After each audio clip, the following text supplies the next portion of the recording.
बिस्मिल्लाहिर्रहमानिर्रहीम। अस्सलाम वालेकुम नाज़रीन। डिप्टी कमिश्नर फैसलाबाद मोहम्मद अली की खुसूसी हिदायत पर आरटी सेक्रेटरी ज़मीर हुसैन ने अड्डा प्रोप्राइटर्स और मैनेजर से अहम मीटिंग की।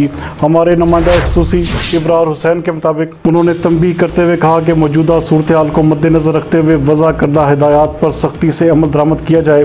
उनका कहना था कि कोरोना वायरस से बचने के लिए अड्डा और गाड़ियों में खुसूसी इंतजाम करें।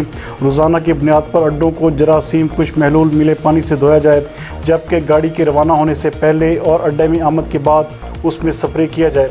उनका मज़ीद कहना था कि अड्डा पर मुसाफिरों के लिए साबुन और सैनिटाइज़र की मौजूदगी का एहतमाम किया जाए। सेक्रेटरी आरटी ने मुसाफिरों के बैठने और टिकट काउंटर्स पर उनके दरमियान 3-3 फुट का फासला कायम रखने, बगैर मास्क के अड्डा की हदूद में दाखिल होने वालों की हौसला शिकनी और लाउड स्पीकर पर बार बार लोगों की रहनुमाई के लिए ऐलानात की हिदायत की।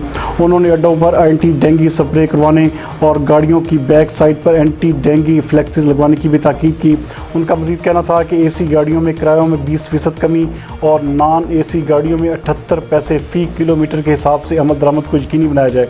उन्होंने कहा कि कोई गाड़ी जो मोटरवे से एक शहर से दूसरे शहर जा रही हो, सवारी उतारने या बिठाने की गरज से फैसलाबाद शहर की हदूद में ना दाखिल हो, बल्कि मोटरवे इंटरचेंज पर ही सवारी उतारने का बंदोबस्त करें, बिठाने का इंतज़ाम करें। जबकि अड्डों पर ज़्यादा से ज़्यादा पौधे लगाकर हुकूमत के क्लीन एंड ग्रीन प्रोग्राम को कामयाब किया जाए। उनका कहना था कि मज़दूर अफराद को किराया में 50% कमी की सहूलत दें। सेक्रेटरी आरटी ने वाज़ेह किया कि अहकामात पर अमल दरामद न करने पर अड्डा और गाड़ियों के खिलाफ सख्त कानूनी कार्रवाई अमल में लाई जाएगी।